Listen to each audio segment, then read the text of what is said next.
اعوذ بالله من الشیطان الرجیم. بسم الله الرحمن الرحیم. رسول الله صلی الله علیه و سلم فرمودند: من رأى مبتلا فقال الحمد لله الذي عافاني مما ابتلاك به وفضلني على كثير ممن خلق تفضيلا لم يصبه ذلك البلاء.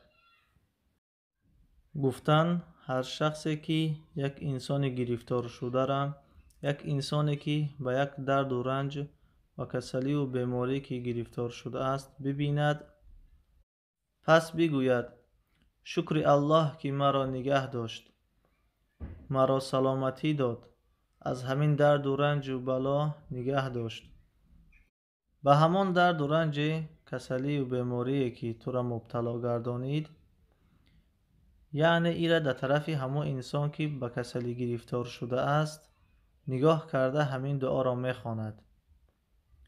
میگه شکر الله که مرا عافیت داد، سلامتی بخشید به آن چیزی که تو را مبتلا گردانید و مرا فضل و مرتبه بلند داد بر بسیاری از مخلوقاتش.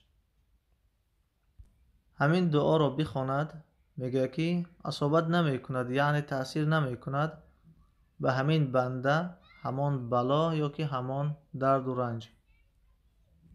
امروزها در خیطا یک وبای بسیار سخت آمده است بر سر مردم، حتی به دیگر کشورهای آسیا و اروپایی دامن پهن کرده است.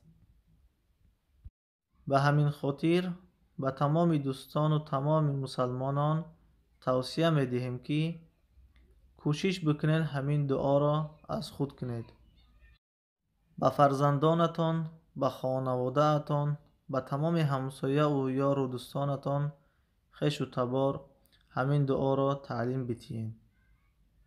همین دعا را حفظ بکنن و هر بیماری که از همه نمود کسلی و دیگر نمود قسمهای بیماری که میبینند همین دعا را بخوانند. الله تعالی از همین بیماری و ویروس و همین رنج و مشقت و بلایی که این مردم را گرفتار شده است در امانش نگهبان باشد.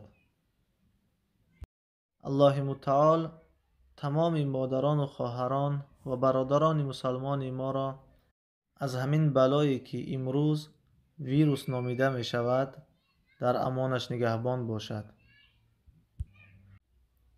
از تمام شنوندگان گرامی می خواهم که این دعا را به تمام نزدیکان اهل بیت خود برسانند و تمام مردم را از این دعا با خبر بسازند و هر کسی که نمی داند این دعا را از یاد بکند و هر وقتی که بیماری را دید و هر مشکلاتی را که دید این دعا را بخواند با امید انشاءالله الله مهربان در امانش نگهبانش است.